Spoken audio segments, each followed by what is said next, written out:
Hey guys, it's Rebecca again. I just filmed another book review, but I thought I have a lot of books to review because I've been gone for so long, so I'm just gonna keep filming today until I have to go somewhere. The next book I'm gonna review is called Glimmerglass, and it's by Jenna Black. And surprise, surprise, it is a fairy novel, fairy-esque, fairy genre, is that the right term? Usually I stay away from the fairiness of books because I don't like fairies. I mean, if you guys recall, I don't even like Tinkerbell, but it's not a genre I'm familiar with. It's not a genre that I even understand. There's so many like rules and so many like the creatures just like gross me out kind of, honestly, to be honest. Just like I don't know, I don't really mesh well with the fairy, all like the darkness and the rules and the queens don't really go. But a friend recommended Glimmerglass to me, and I was pretty surprised. I like this book because it's fairy. It has something to do with fairy, but it's not. Oh, what is that series called? The one by the lady. The one by the lady. What is it called? Wicked Lovely. The Wicked Lovely series is a series that I will never, ever, ever understand. I'm sorry. I know Wicked Lovely has a huge fan base. I don't understand it. But this is not like Wicked Lovely. I like it because of that. So basically, I'll give you the stuff I wrote down. Oh, you can't even see it. Oh, it's green. Anyways. Oh, it was just like dark blue. That's one of my favorite songs, dark blue. Okay, I'll get into the review. So here's what I wrote down as my summary. Dana Hathaway has always known that she has Fae blood in her lineage, and turns to that when she has enough of her alcoholic mother's drunken antics. In Black's world, a place called Avalon exists, where there are fairies, and it is not that big of a deal. Dana's father lives there. When Dana goes to live with him, she faces multiple obstacles due to her fairy walker status. Goons are after her, possible romance interests are introduced, and a series is formed by this novel. Sorry, I can't read my own writing because it's like chicken scratch. But to break it off, so this girl, Dana, who's 16, she knows that her dad's a fairy. She knows that her dad's a fairy. Dad's a fairy. I'm sorry, it's just too funny.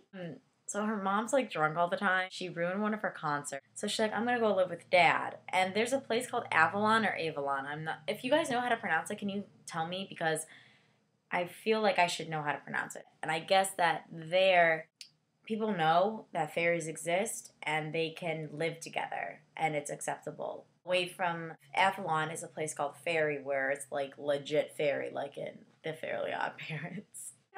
Is that a place in most fae stories? Avalon? Let's go into what I thought about it, and then you can leave your comments and we can discuss it together. Okay, so events that follow. I'm just going to read off of my little cheat sheet. So Dana's mother shows up at her concert drunk, and then Dana gets fed up and goes to live with her dad. At the Avalon border, she is taken into custody by her aunt and imprisoned. And then she's broken out by stranger siblings, Ethan and Kimber. Ooh, these are a lot of events. Damn. Okay, I can't even read my own writing. Let me tell you the gist of this book. So, this chick goes to Avalon, and at the border, she has a passport, and the people see her name, and they take her because she's a fairy walker, maybe, and fairy walkers are genuinely special in this place. So then when she's into this jail thing, guarded by this nasty thing, two people that she doesn't know come in, and one's a really, really hot guy, and one's a girl. And they were like, oh, come with us to safety, to freedom. And she goes with them, and she's scared of them, but whatever. And then they go to this underground college party, and this monster comes and, like, tries to kill them. And then the boy's all, like, noble. It's like, rah. Turns out that he is the one that planned and everything, and that's why she's pissed at him later. What happens after that? And then she just stays with his sister for a while because everyone's looking for her. And then her dad's in jail. So then after her dad gets out of jail, she goes to live with her dad, who's pretty chill and doesn't care what she does as long as she has this really cute bodyguard named Finn. And he's pretty sweet until you find out that Finn has a little son.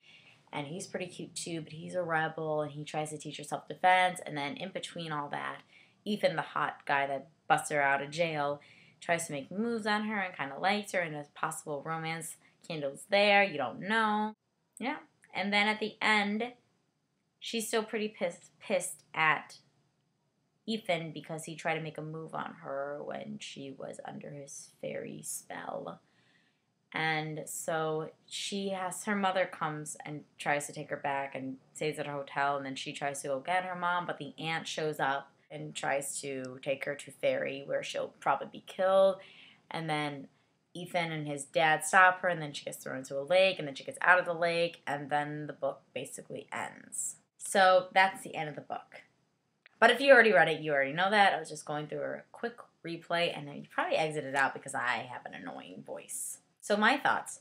I never thought that fairies and humans can live together. I thought that would, like, kill them, or I thought that was illegal in fairy code, but I guess not. Can't. Oh, I have a fun story, though, but it's really bad. Okay, I tried to make myself a hot posset, and if you've read this book, you know what a hot posset is. And I followed the instructions, and I just didn't end well. Maybe I made it wrong. Maybe I need some fairy dust to add to it because it did not taste very good. I'm kind of favoring the new guy. What's his face's little son above the other guy? I don't remember. Ethan. I'm sorry. I'm really tired. Yeah, I like the simplicity of this fae novel. It's a lot easier to adjust to. It's a lot easier to adjust to. Out of 5, I give it 3 stars because I thought it was more. I liked it more than I thought I would, but it wasn't that great of a book. So but I do know if they make it into a series, I will be reading. I will continue the series. So that's my take on it. If you've read it and you have different thoughts, leave it in the comments so I can read and think what you thought. And I'll see you guys next time.